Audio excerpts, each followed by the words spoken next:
mean, to get the big no measurement what you need, probably here, here.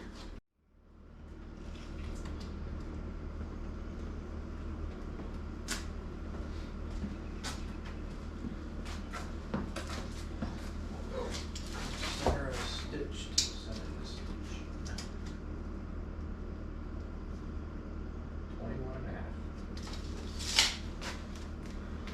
Okay.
All right, so you guys might be wondering what kind of shenanigans we're up to today.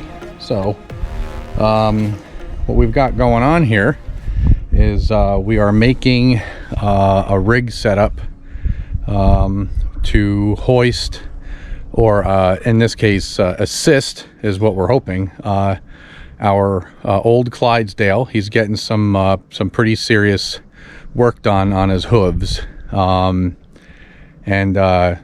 he's gonna have to be partially sedated because he's how can I say, a little bit tough to work with his feet. He's had some issues with his feathers being very itchy, and we've been dealing with that for a lot of years. So because of that, you know, we want to make sure that he doesn't injure himself or the farrier while he's down here doing that. So he's going to have to be partially sedated while doing that to kind of slow him up. So I don't know if you can see Charlie. He's all the way, yeah, it's, I don't know if you can see him all the way down yonder, but he's down there enjoying the sun. Yesterday was an awful day. It was windy, it was cold, it was crappy. Just had all the want in me to do a project, but with the setup we have here, shooting a bunch of sparks with a cutoff wheel and a welder inside the garage is just not ideal or safe. So a lot of projects that I wind up doing like that wind up having to be outside on my back on the pavement. So yeah, so that's what we got going on today. And I'll try my hardest to keep you guys in a position where you can see as much as you can, but I don't want to get it too close to the welder so that the slag sparks don't shoot up and take out the lens. I don't have any spare lenses for this thing, so I just want to make sure I don't turn this camera into a useless piece of equipment until I can get myself a fresh lens. So and on top of that, I also don't have like a shade 5 lens to put in between to make sure that I can get those close-ups with the welder, at least not yet. You know, I need the welding mask on my face, not the camera. So we'll do what we can. I'll see you shortly.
working at it.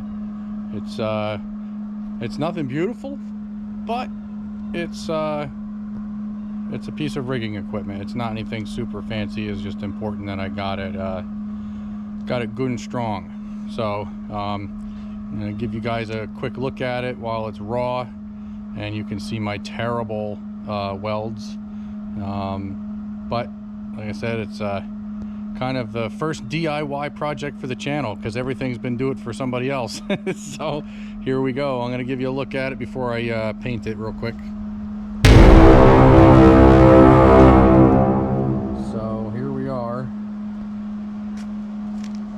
So what we have here is these are the pick points, and I gave them a couple other options in case they had to shift the load.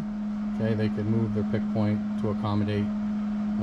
Don't think that's going to be a thing for this project when we're hoisting Charlie up, but it's there if we need it, and I'm sure I can probably use this for other things in the future, I imagine.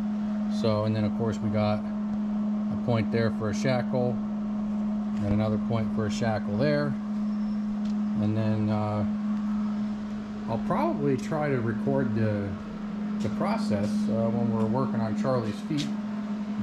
Maybe you guys would be interested, but you can see I got a shackle here on one of these things. What kind of looks like a coat hanger, and we got two of those, and the shackle will hang from that device over there, and that'll help us. Let's see where. Oh, you know what? Earlier in the video, we had the belly sling.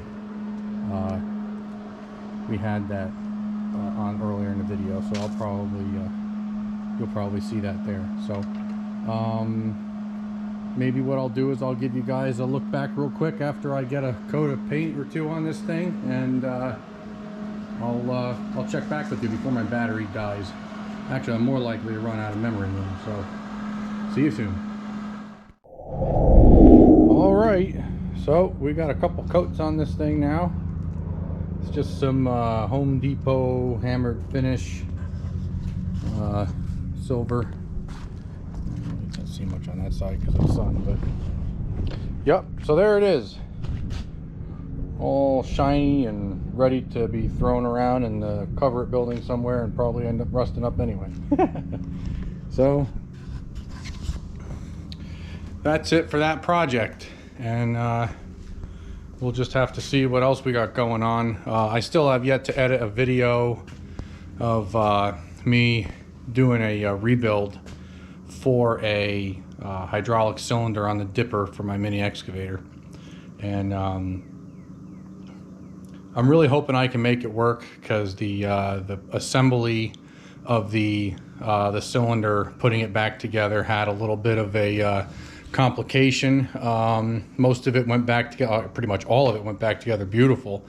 However, one of the parts was very, very complicated for me to put on with what little tools I have here for that type of a project. So I'm going to try to do what I can. It might have a little bit of a choppy ending, because the camera, like I said, actually I didn't say, I had the camera rolling for the assembly over here on the bench, and for whatever reason, lovely GoPro thing where it just I don't know if it didn't record anything or it recorded it and the file got corrupted or something, so